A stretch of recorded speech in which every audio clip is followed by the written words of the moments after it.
This is another syntax lesson along the same lines as some of the things I've been posting in my community section on my YouTube channel.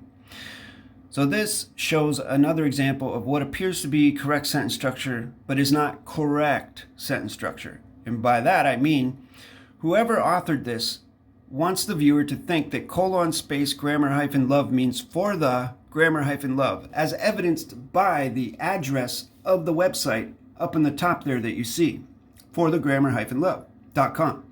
This is not the case, because in correct sentence structure, if you want it to mean for the grammar hyphen love, it would have to be colon with no space, grammar hyphen love, just like in a name, colon Jason hyphen Matthew colon space glass. The first colon in front of the J or the G, there's no space in there.